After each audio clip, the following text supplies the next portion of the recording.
Yeah, I get those emails all the time, and they just make me laugh. No matter how many I discard, block, unsubscribe, Yep. somebody's teaching that sales tactic somewhere. Well, it is interesting because I think as Jerry was saying, I think he'll be back, but as Jerry was saying earlier, and I think it was you that called it out too. You get the email that says, "I don't know if you're just ignoring me, but here's the fifth email to tell you what a great deal I can get you." That's right. That's right. I got Yep. one. I got one last week that said, "You have been pre-approved to apply," and I was like, "Pre-approved to apply to something? Yeah. How magnanimous that you've approved Yep. me to apply to be considered," which is kind of interesting. I got one yesterday that said, "You've been selected for a fellowship." And I was like, huh. And then I opened it up and it was like a fellowship to take a class to increase the number of leads we'll get. It's like they're just running out of creative options at this point. Were you hoping for a fellowship of the ring? Is that maybe? I guess. I don't know. We're on a Lord of the Ring bender over the course Yeah. of a holiday to do a marathon, Thanksgiving. We're a little behind. That's great. Yeah. That's all right. That's all right. We're still making our way through the crown, so we're finishing. I that. haven't even started that. It's so good. So good. All right. You ready to do a quick chat? Yeah, let's do it. All right. Source of influence. Here we go. Welcome to the CXR channel, our premier podcast for talent acquisition and talent management. Listen in as the CXR community discusses a wide range of topics focused on attracting, engaging, and retaining the best talent. We're glad you're here.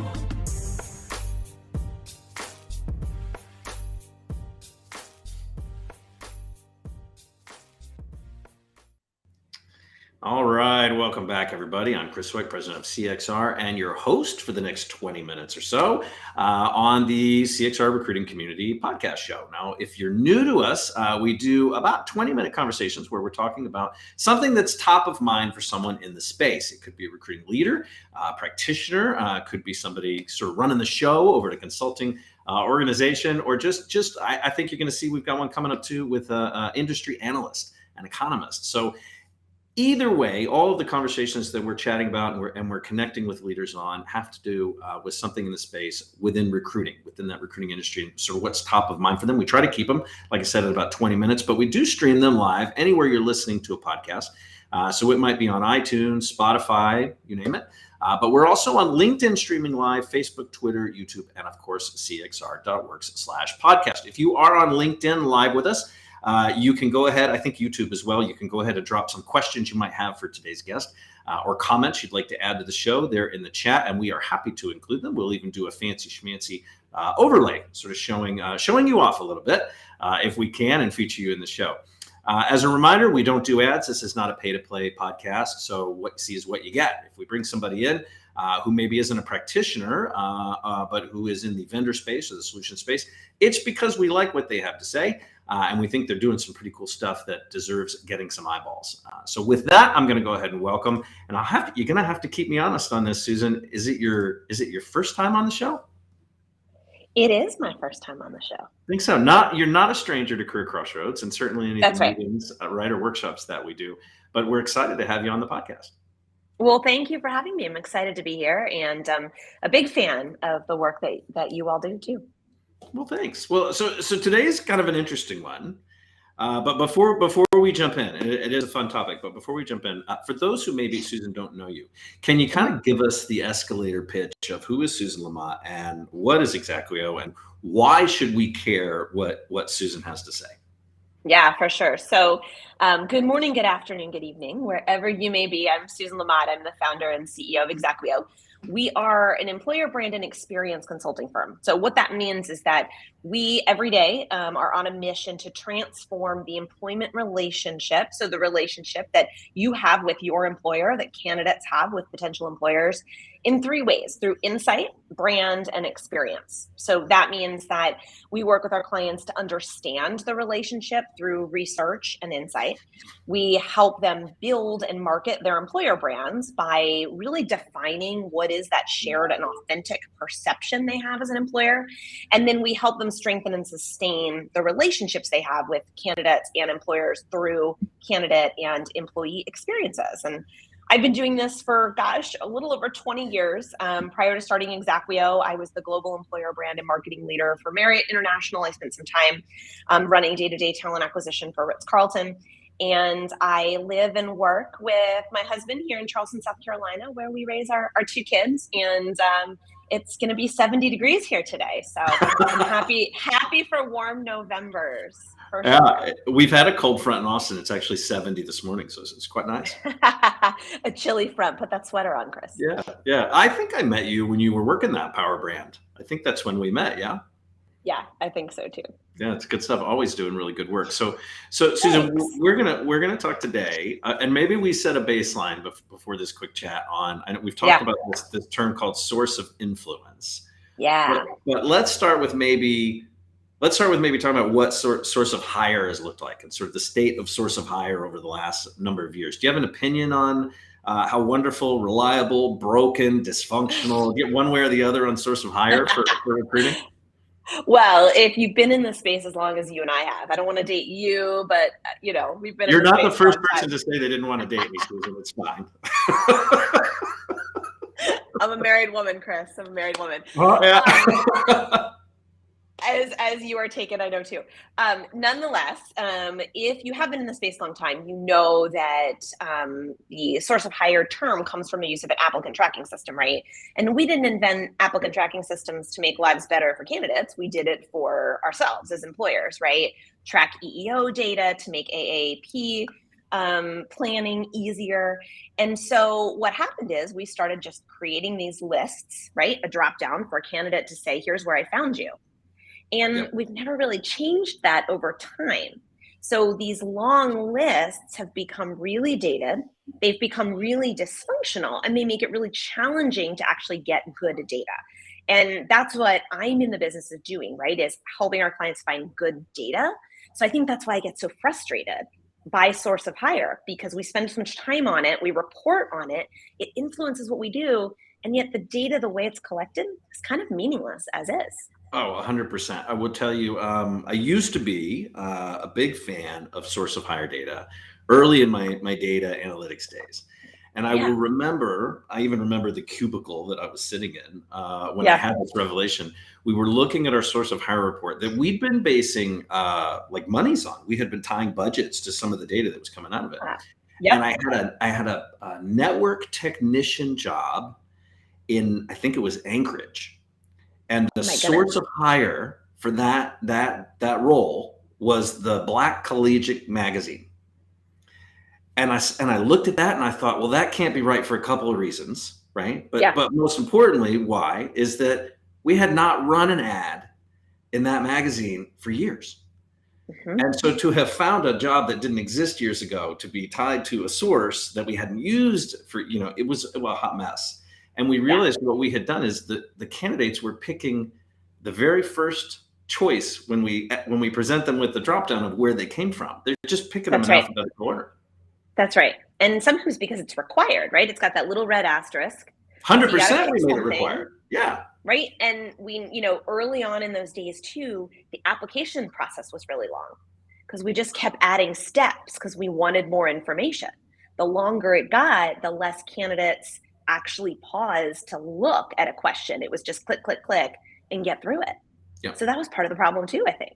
Yeah, I think the premise was okay, but the process was broken.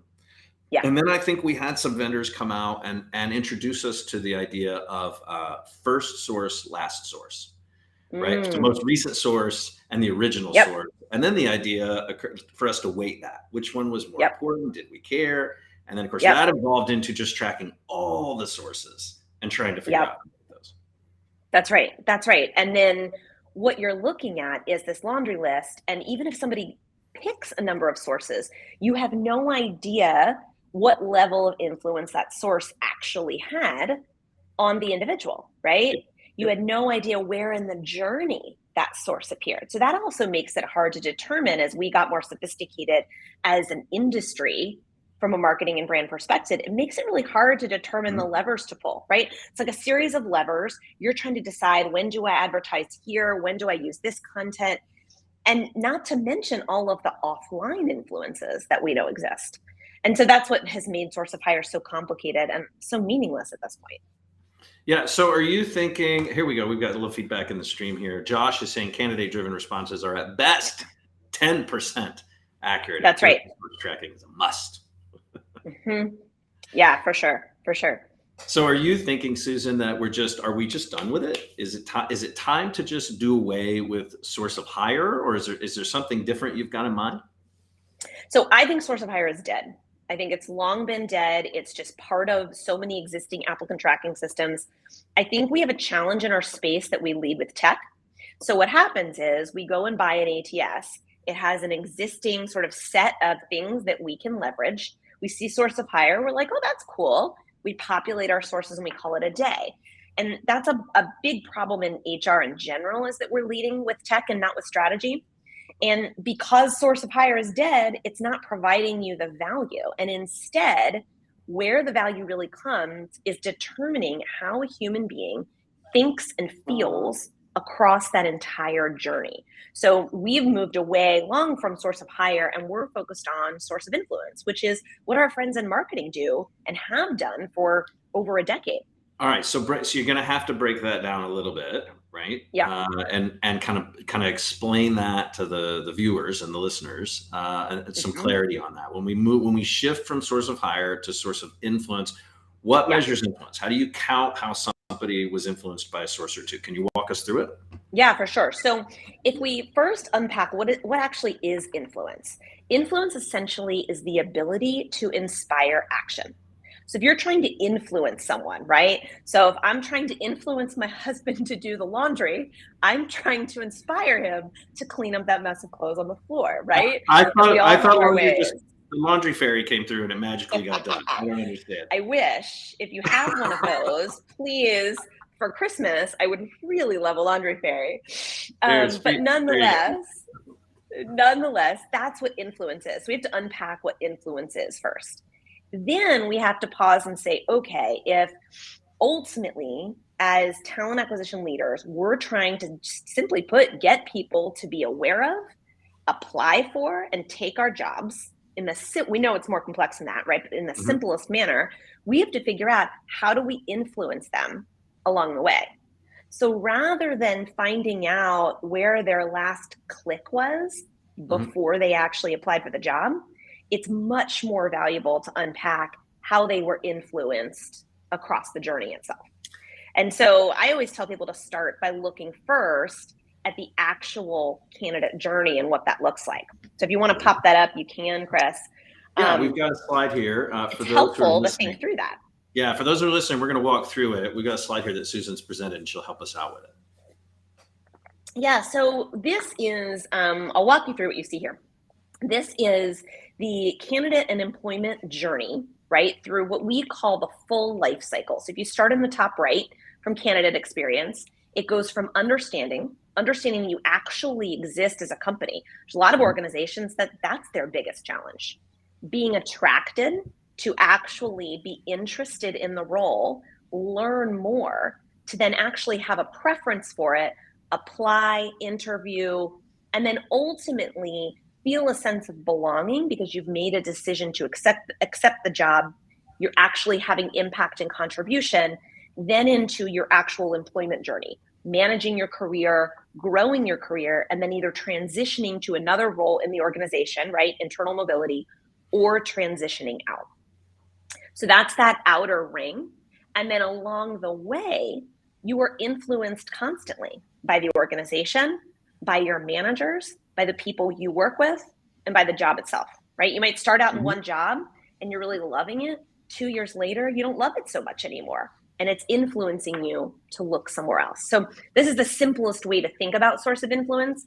As you go through this journey, what are all of the things that are constantly coming at you online and offline to help you make decisions to take or to keep a job? So Susan, I'm gonna sort of be a little bit, and for those who didn't notice, Jerry has joined us from the Peanut Gallery. Welcome back to the show, Jerry. Thank you. So I'm going to play a little devil's advocate. Like this is a lot of soft tracking here. So how do I tie this to something measurable? How do I loop this in so that I can tie it to my budget so that I have something to bring back to the team or bring back to the leadership or bring back to the purse strings holders and say, this is where we should invest more on this source of influence or that source of influence? So think about the journey itself. If you are managing talent acquisition anywhere, you have a budget and you're applying that budget from a brand and marketing perspective in all of these places. So for example, on the retention side, you might be applying from internal mobility, right? Especially if you have a hiring freeze right now, you might be putting some of your dollars to marketing internally to people who might be considering leaving, right? That's one sphere of influence, if you will. You might be marketing to active job seekers, people who are in the job market right now. They have that circle around their LinkedIn profile that says open to work. That's another area you might be spending budget. You might be spending budget on people who are actively in the job application process, right? They're going through your journey right now, and you're spending money on content to influence them. Or you might be spending money on people who've made the decision to make sure that they actually follow through. They don't ghost you on day one. So you've got this branding and marketing budget. You're spending it across the journey. How do you know where to spend it? How do you know where you're getting the best bang for your buck? How do you know what actually is making a difference? You can look at basic stuff, right? Are people clicking on it? But is it actually working? When someone clicks on a piece of content, how does it make them feel? That's the other level to influence, is thinking about what information is it giving? How does it make me feel? What emotion is it bringing up in me? And then what action is it inspiring me to take? So this is where you can get really concrete, and you can specifically determine through testing, through research, figure out what actual actions you're taking are making a difference in your journey. What I love about this is that you're focusing in on decision elements, in my opinion, that more and more candidates should be pushed to, if you will, to make better decisions for themselves currently and in the future. The one devil's advocate thing I would have is your definition of influence.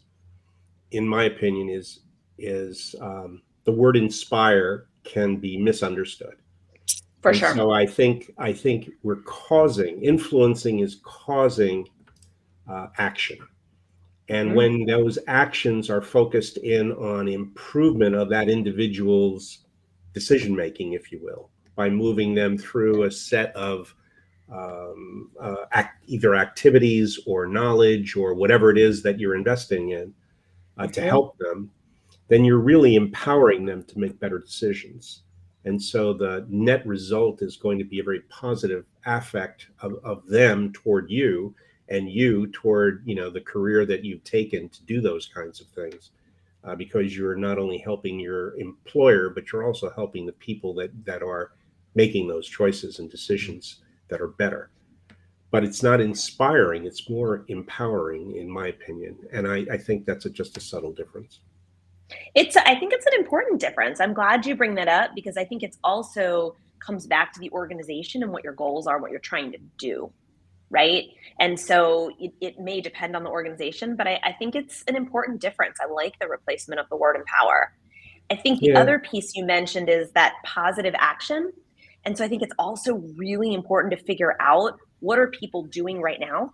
What's influencing them, and what actions are they taking as a result? So you can determine, is that positive for your organization? So what you see on the screen is sample data from a client where we actually went through and measured source of influence for them throughout the journey.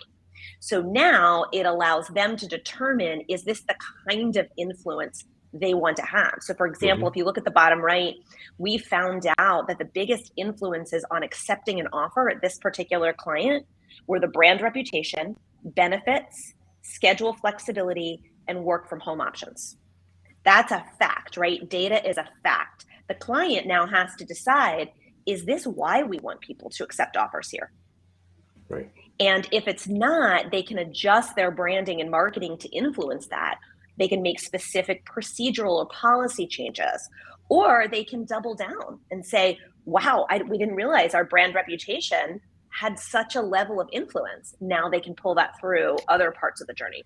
So Susan, what I'm interpreting here is a lot of this is collected through research done with the candidates, right? And I'm assuming not just those that get the job, but that candidate body, the folks who have Yep. expressed interest in that role and at least move forward at some stage. Yeah. That's right. And with employees too. So doing candidate research sometimes can be expensive because if Mhm. you're not capturing them on your career site, you've got to actually go out and source those candidates, especially if you want data from people who have never heard about you or who have left the journey before you've actually captured their data. So that can be really expensive. So on the flip side of that, you can use new hires. You can use your existing employees that are, a year in, or you can use existing employees that are going through internal mobility or have gone through internal mobility and get your data that way. Or you can use existing employees and ask them, what are they sharing with friends and colleagues?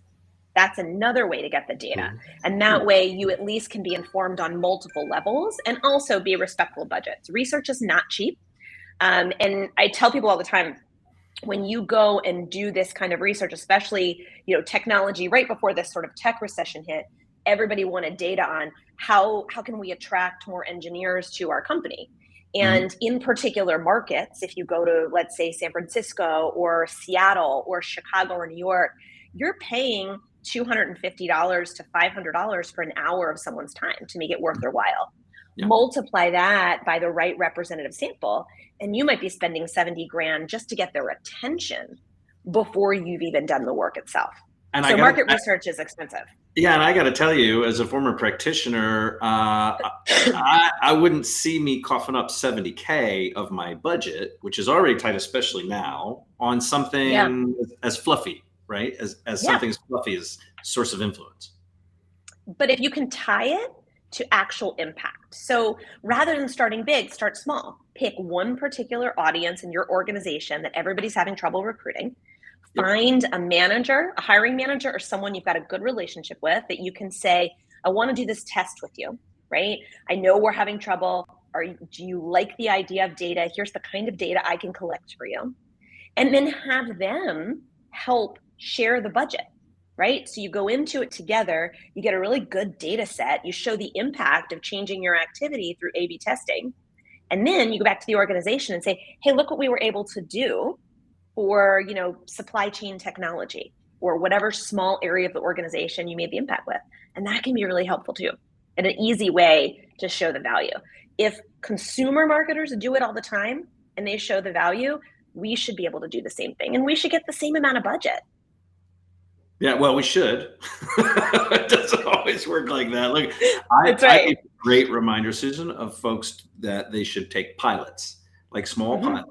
And those are usually a lot easier to get approved within corporate, but to take a small function and run with that and maybe do it on a much smaller scale. Susan, is there anybody you could out as doing this well? I know you shared some of the stats from one of your customers. I don't know if you want to out them, if they'd be okay with that. But is there an organization that we should sort of be keeping an eye on that is leaning more towards influence than source of hire, than traditional source? Yeah, so I can't out anybody, but I can share another large multinational B2B company, I'll say, that we work with. They are doing research at regular intervals. And that is also the key. One of the hardest parts I think about working in HR is that we collect data typically once a year, right, through an engagement survey. Or we're collecting it in really small functional bits, like if we're using a candidate survey on our career site. We're not looking at a holistic data set like they do in market research. So I think it's really important to think about why we collect data in the first place and what we want to do with it. True data scientists will tell you it's about patterns and looking for those changes in patterns over time to drive meaningful impact to bottom line or whatever it might be. That's what your consumer researchers will tell you. And yet in HR, we do one engagement survey, we try to hit a benchmark, and we call it a day.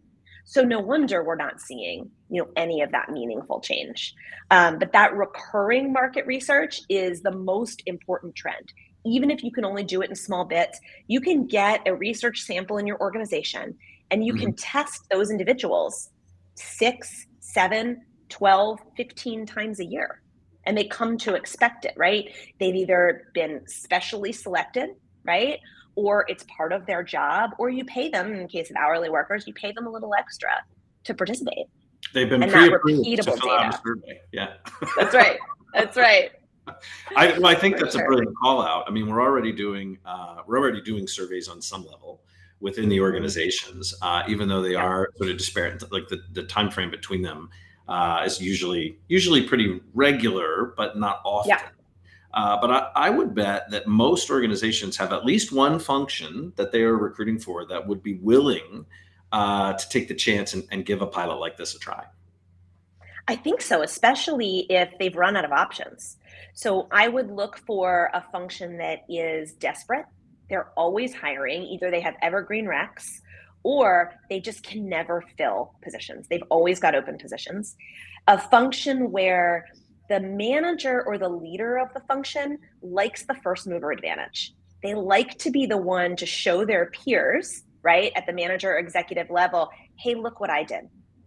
Right? Or look what we're doing. They don't mind being that first mover, and they're willing to take risks. And then someone who's got budget, right? You've got to look to the corners of your organization. Who tends to have budget? Who do you know always has extra at the end of the year? And by the way, right now is a great time, because if your organization is on that calendar year, fiscal year, they're getting ready to have budget that they need to either use or lose. So it's a really good time to say, hey, can we earmark some of that to do a data study? Yeah. And it's that's a way to get some dollars. It doesn't have to be your own budget if you're servicing your internal clients. Yeah, it's a great call. Susan, for those who are listening or watching on the stream, where could they learn a little bit more about source of influence? Anywhere you'd point them, even if it's your own site or the research that you guys have done, you begin to implement, or another resource. Is there somewhere you'd point them? We have a couple of blog posts that we've done because it's a topic that's not talked a lot about in our space. So I'll send those over to you after the podcast, and you can share them with your listeners. And I'll post them on my own LinkedIn channel or my own LinkedIn page in just a few minutes. And that way that they can link to it and understand what it is.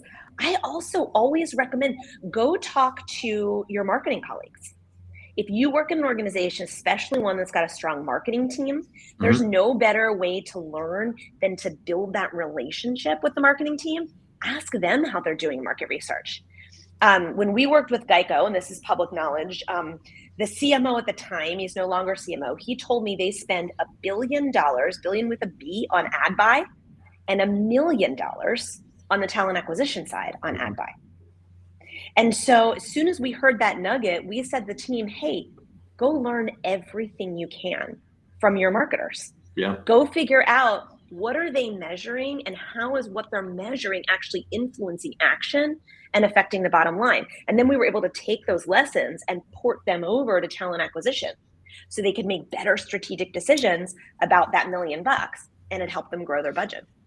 The only caveat for me between marketing for a consumer product and marketing for a job is the fact that the sources of influence that you choose are based upon those elements that I think are responsible for better decisions by candidates, whereas the marketer for the product very often looks for the kinds of influence that might not necessarily mean a good decision is being made, but somebody is still buying the damn product. Yeah. And so I wouldn't want someone to invest heavily in being, I don't know, because recency is important and the last thing that you saw is what you would buy. So therefore we spend money to be the last thing you see. And then you're helping people make decisions for the wrong reasons as opposed to the right reasons. And what I love about your approach is you first determine the right reasons or the right elements that should be looked at in order to make a better decision, and then the degree to which we're helping the candidate go through that process or find out where they are in the process and help them get to the next level. And to me, that is an element that marketing would say, oh yeah, but here's a way to make them, go right through that and choose us immediately, all for the wrong reason. Does that make Well, sense? that's the old, it makes perfect sense. It's the old, sort of get as much volume into the funnel as you can. Yeah. But that is the big difference, right? Marketers are trying to sell to the many. We're ultimately trying to narrow it down to one person for a job, right? Right. So I think it's taking the lessons of how they do it, right? Understanding what is market research and then adapting it for the different style and the different aim and goals we have and outcomes we're trying to drive We have in talent acquisition. value-based marketing is what we have or should Yeah. have. And Yeah. and that's not necessarily bought into by our colleagues on the other side on it. Well, Some do, but not necessarily all. I think you're 100% right. And I think when employment branding 6 or 7 or 8 or whatever years ago it was, it's all a blur, really began to bubble up and tried to partner with the consumer side. The consumer side early days just wasn't having it because anything outside of their area of expertise was a distraction from the buy button. It was 100% a distraction from getting somebody to click the buy button, take it off the shelf and buy it. Like that was a distraction. We took away from the billions with the B that they were spending. But I think over the last half a decade or so, we've really seen some of that come around. And Susan, I have a crystal memory of you and I at a conference talking about how we were beginning to see people come out of the CPG side or out of the consumer marketing side and move into recruiting, right? And we can name a handful of folks that we still remember were some of the first to do that. And I had a talk with a leader just yesterday who said they have hired their payroll. They hired a marketing person that will report directly into marketing, but dotted line to them. And that was the agreement that they made for just that reason, to make sure there's some cross learning, right? And some knowledge there across there, because to Jerry's point, I think they don't have the same objectives. They're never going to have the same objectives, nor will I think they ever have the same budgets. But there is an awful lot of expertise and I think candidate care and customer care that can cross both ways. Absolutely. We have a client right now who is the CMO.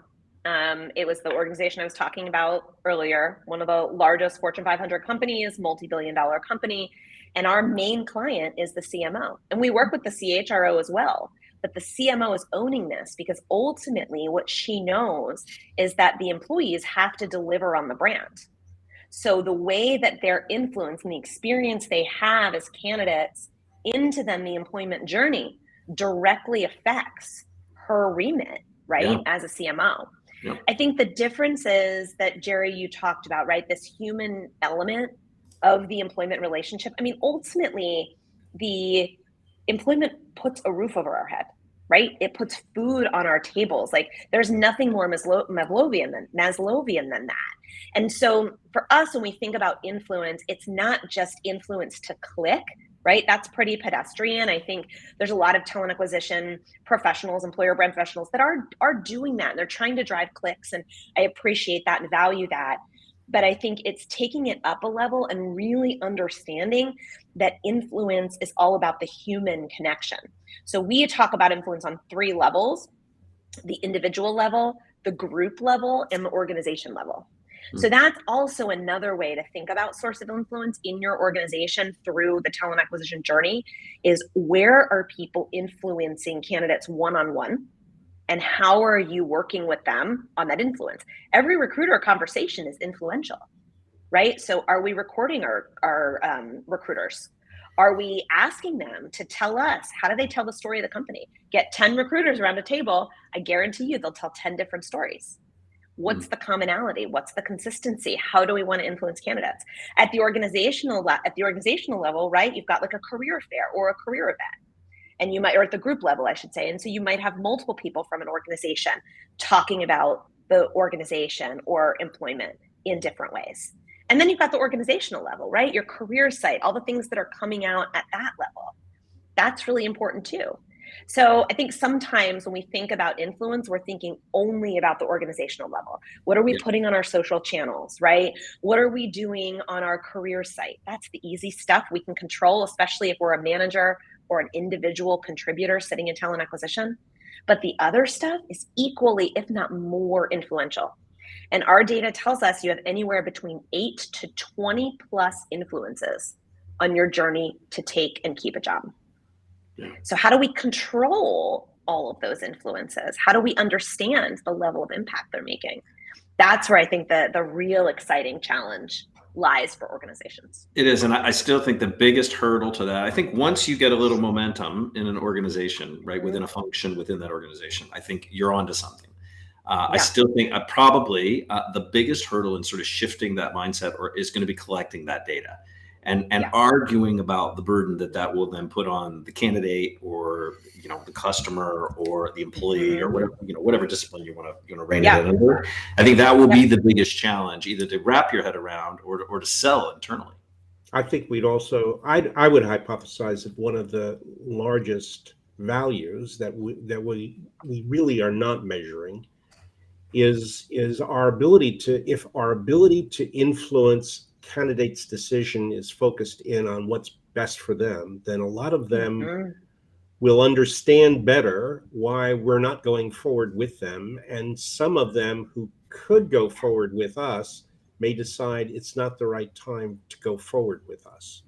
And the impact of that is going to be very hard to measure, but what it means is that people we don't hire may in fact raise their view of us and our employer brand to a level that does add value to us somewhere, either in the consumer side or in the referral side to others who could be joining us, and reducing the friction of recruiting as a result of that.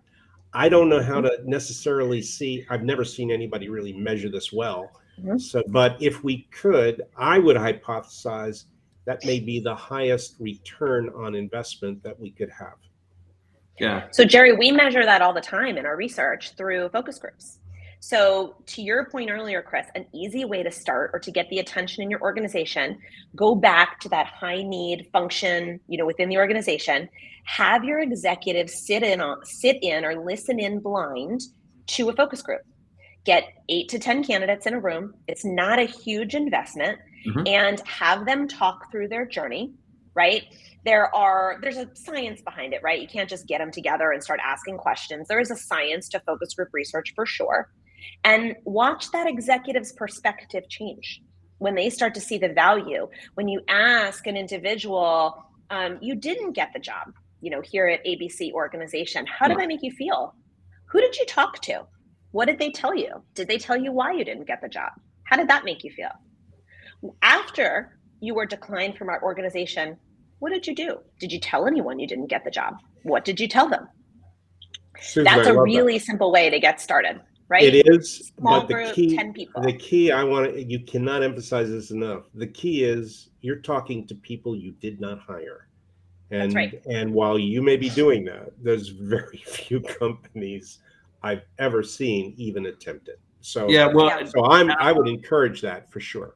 Yeah, and I want the flip side of this too, and I'll throw it up on the screen because we have a little bit of a chat going on in the sidebar here out on LinkedIn. Yeah. So, and I'll put it up on the screen so you can see it, Susan. So we've got Ellie Cohen, PHR, SHRM, CP, CPZ, XYZ, who says, what about the brand of the actual recruiter, right? In terms of what they're posting and communicating, right? What about the brand and the company and the influence that they present?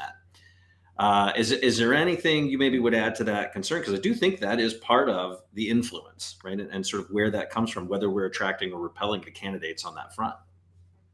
So I will connect that back to where employer brand sits in an organization. If you have an employer brand leader that's got a managerial remit, right? They have power, control, relationships, and influence as a leader in the talent acquisition organization.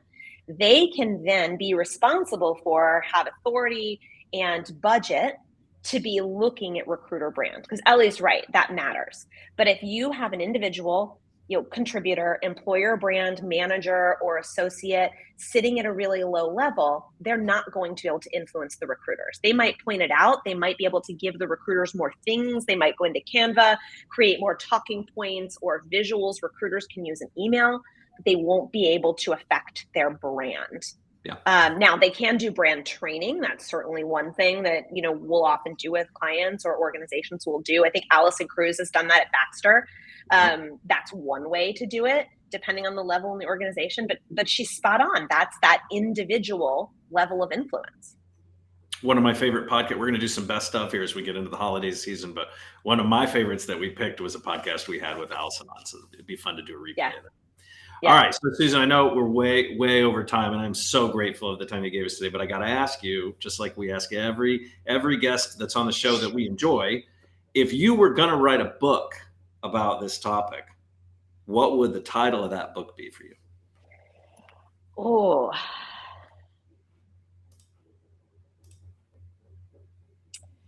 that's a tough one. I think it would have to particularly be about what really makes you tick, what makes you act, what makes you do what you do. So something about, that sort of influence to actually take action. Maybe Jerry said it best earlier, empower to act. What's going to empower you? What's going to make you motivate? People with their hearts are lazy. So what's going to make them click on something, right? What's going to make them connect?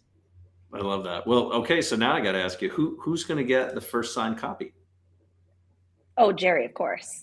There he goes. Although I don't know if Jerry wants more books, right? If you're downsizing Jerry, I don't know that you want to add to the bookshelf. He might trade you signed copy for signed copy. He's got a couple of books under his own belt. Yeah, that's right. That's right. I would keep yours for sure. Thank you. I appreciate that. It's been a while since I've written a book, and once you've gone through it, it's like birthing a child, and I have 2 already. So I don't know that I want to have a 4th. You forget the pain a little bit later. You forget the pain. Yes, very much so. Right, very well, much Susan, so. Hang out. Again, much gratitude for you joining us. We really appreciate catching up with you. And we love when you're able to attend any of the workshops or the webinars we do. I know that our membership's a big fan. So just hang out for a little bit. Don't go anywhere. I'm going to just give a couple of people some heads up what we've got ahead. I'm going to throw you in the green room. Jim, I'm going to put you in there with her too. How about that? That is I got the puppet master skills over here with what we've got going on. Look, I want to remind everybody before we let go, if you're not already a part of Career Crossroads and that community, there's 5,000 recruiting leaders and professionals in there, over 130 companies and brands in there. Head over to CXR.works and see if you qualify. Check out what you're missing, see if you qualify to connect and join. And I also want to remind everybody, look, it's a tough time right now near the end of the year. We know there's an awful lot of displacement going on in the recruiting industries and recruiters that are being laid off, removed from their roles. So we're going to ask that you pass along the URL cxr.works/jobs. As of this morning, 197 recruiting jobs at those membership companies that they're hiring for, all the way up to vice president of talent in there, from coordinator to VP, believe it or not. So cxr.works/jobs, you're going to check that out. cxr.works/podcast. Listen to the other podcasts that we've done. Be aware of the ones that are coming up, and you can subscribe literally anywhere else that you listen. And then lastly, I'm just going to tell you cxr.works/events. You can see the calendar of what we've got coming up for next year. Live meetings and virtual are beginning to get populated in there. So watch that page for updates. And with that, we're going to say thank you, everybody. And we will see you on a Best Up show coming up. And we've got an economist coming up next week. So we'll see you then. Thanks for listening to the CXR channel. Please subscribe to CXR on your favorite podcast resource and leave us a review while you're at it. Learn more about CXR at our website, cxr.works, facebook.com and twitter.com/Career Crossroads, and on Instagram at CareerXroads. We'll catch you next time.